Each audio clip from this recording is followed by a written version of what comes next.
Hello, my name is Henry R. Mockingbird, your host with the mustache. Well, it's Thanksgiving season again, which means I'm going to take a look at another Western. But not just any Western, a John Wayne Western movie. And not just any John Wayne Western movie, the one that launched his career and made him the household name he is today. Allow me to clarify, Stagecoach was not the first movie John Wayne had ever appeared in, but Stagecoach was the film that did launch his career and made him the household name that he is today. So, for this Thanksgiving season, I am going to be reviewing Stagecoach. So, let's get this Stagecoach rolling. The film Stagecoach is about a bunch of people on a stagecoach bound for New Mexico. Well, what do I think? Well, I'll tell you. Just like Jolie Brown, Wheeler and Woolsey, and Diana Durbin, I'm not very familiar with John Wayne's other work to know if Stagecoach is one of his best movies, but I really like it. There's a fight scene between the Native Americans and the main characters. And even though the fight scene is very two-sided, to say the least, this scene must have really been exciting for 1939. And I mean like Dark Crystal Age of Resistance coach rescue scene levels of exciting. First, there's Dallas, who's strong and independent and has a very interesting backstory.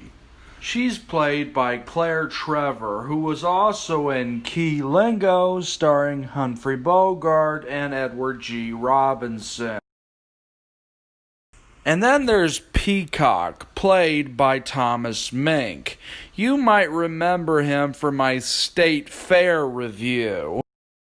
And then there's Buck, who's a bit of a whiner. He's always moaning, complaining, or whining about something. He's played by Andy Devine, who was also Friar Tuck in Disney's Robin Hood. For heaven's sake, son, you're no outlaw. Why, someday you'll be called a great hero. And then there's Dr. Boone. Seriously? First Peacock, now Dr. Boone? What is with all the strange names in this movie? You couldn't find room for names like let's say, Dr. Jackrabbit or Mr. Bullskull. The drunken old doctor. He's always freeloading off of Peacock. Yeah, I forgot to mention. Peacock just so happens to be a traveling whiskey salesman.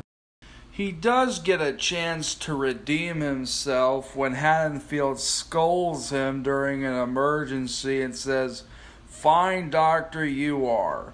You ain't nothing but a drunken beast." He takes off his coat and demands for coffee. He drinks so much coffee. And then they put his head in water. Sounds very reminiscent to the way I had to drink a lot of Coke, a lot of Pepsi, a lot of Dr. Pepper, and a lot of iced tea. Drink it all down, like, and put my head in a bowl of water to stay awake during the time I had to work on my cartoon short film, the musical Soda Malt Shop. Doesn't it? He's played by Thomas Mitchell, who was so good in the role, he got an Oscar for Best Character Actor. His other characters include the dad from Gone with the Wind and Uncle Billy from It's a Wonderful Life. And then there's the gentleman who goes by the name of Haddonfield, who just so happens to be a gambler and also has an interesting backstory.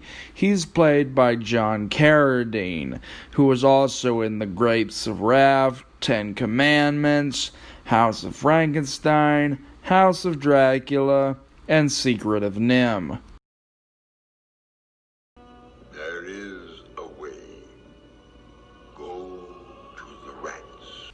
And then there's Gatewood, who's always acting like a general even though he's only a banker. He's played by Burton Churchill, who you might remember from my Elmer the Great review. I know who you're waiting for. You're here to see the boss man himself, John Wayne. So let us talk about his character. This is the Rango Kid.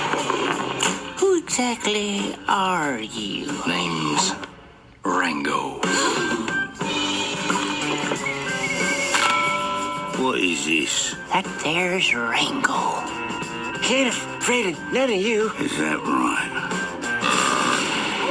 No, not that Rango. He's basically an anti-hero on a revenge mission after Luke Plummer and his gang who basically killed his brother. He also grows a romantic relationship with Dallas on the course of the trip. Stagecoach was directed by John Ford, who also directed other John Wayne movies, including The Searchers and The Man Who Shoots for Liberty, where he co-starred alongside James Stewart. Well, that's pretty much all I have to say about Stagecoach, buckaroos. But until my 50th episode, which I bet you partners are wondering what is my 50th episode and what movie I plan to review for that, you buckaroos are just gonna have to wait till next week, next Wednesday Pacifically, to find out. So, until then, this is Henry R. Mockingbird, your host with the mustache, signing off. I give this film 5 stars. Don't forget to like, comment, and subscribe to the channel. Ring bell for new content. If you like to request a movie, please do so by requesting it in the comments.